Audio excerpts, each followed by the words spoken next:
Claude Lévi-Strauss once pointed out something quietly revolutionary. Human thought does not move in a single direction. It does not progress from ignorance to knowledge in a straight line. Rather, it oscillates between two deep modes of relating to the world. He termed these modes bricolage and engineering.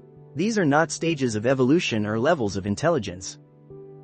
They represent two fundamentally different ways of making reality meaningful. The bricoleur begins with what is already there, navigating a world filled with objects, fragments, stories, materials, symbols, and tools that were not designed for the specific task at hand. The bricoleur does not invent from nothing, he inherits, adapts, and recombines. An object is never fixed to a single function. It can be reused, reinterpreted, and redirected. Meaning appears only after the fact. Initially, there is a gesture, then a use, followed by a word, and eventually, a reality stabilizes around that word. In bricolage, the word does not precede the thing. Instead, it follows it. Language arrives late, serving as a means of naming a relationship that has already existed. This form of intelligence is deeply embedded in the world, analogical, relational, sensitive to texture, proximity, and resonance. The bricoleur thinks with reality rather than over it. Opposite this sits the figure of the engineer, who begins from an entirely different place. The engineer starts with a model, a plan, a concept, or an abstract structure. Before anything exists in the physical world, it first exists in thought. The world then transforms into a field of implementation, a reservoir of materials that must be organized to realize the model. Here, the word comes first. The diagram precedes the thing, and the concept shapes reality. This is not a mistake or a deviation, it represents another form of intelligence. Engineering offers precision, repetition, scalability, and technological complexity. Lévi-Strauss makes it clear that one mode is not superior to the other. The so-called savage mind is not a primitive mind, it is saturated with relationships and capable of extraordinary symbolic density. Similarly, the engineering mind is not cold or inhuman, it is creative, transformative, and world-shaping. The danger arises when we forget which mode we are operating in. When engineering forgets it is working with models, it begins to confuse the plan with the world itself, risking the imposition of abstractions as if they were reality. Conversely, when bricolage hardens, when its arrangements become sacred, it can easily turn into dogma. Lévi-Strauss teaches us that human cultures continually traverse these two modes. We bricolage meaning from lived experience and subsequently construct models to stabilize that meaning. These models, in turn, reshape the world, initiating the cycle anew. Myths, rituals, and symbolic systems often emerge from bricolage. They draw upon elements from nature, daily life, and the body, weaving them into coherent worlds of meaning. In contrast, science and technology lean more toward engineering.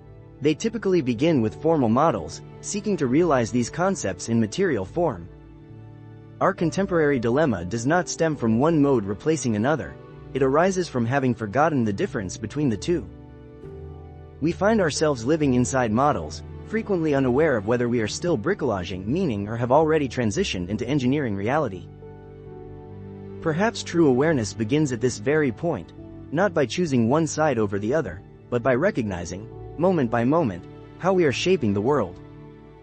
Whether we are listening to what reality offers or imposing upon it a structure we have forgotten we invented. Thinking then becomes an art of balance. An art of passage, a mental walk between what the world gives us and what our models attempt to make of it. This dance between the bricoleur and the engineer encapsulates the richness of human experience.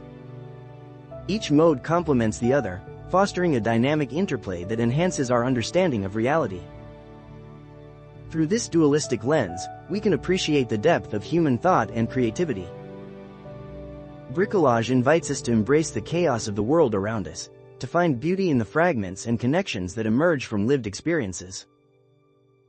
It teaches us that meaning is often constructed post factum, arising organically from our interactions and relationships. Engineering, on the other hand, encourages us to strive for clarity and structure. It empowers us to create intentional frameworks that can channel our ideas into tangible realities. This systematic approach allows for advancements and innovations that can transform the way we interact with the world. Yet both paths require a certain level of humility. The bricoleur must remain open to the influences of his environment, recognizing that every object and symbol carries potential meanings that can be uncovered. The engineer, in turn, must remain aware that their models are simplifications of a more complex reality. They are tools to guide exploration, not definitive answers. Understanding the oscillation between these two modes provides a richer vocabulary for discussing human thought. It encourages a mindset that appreciates the fluidity of meaning and the potential for creativity inherent in both spontaneous and deliberate approaches to reality. Human cultures, therefore, thrive on this oscillation, using it as a source of innovation, connection, and understanding. In today's world, where technology and abstraction often dominate, it becomes crucial to remember the lessons of bricolage. To engage in the art of listening, to the whispers of reality and the echoes of our models. Only by navigating this interplay can we hope to craft a world that resonates with both the richness of lived experience and the clarity of structured thought.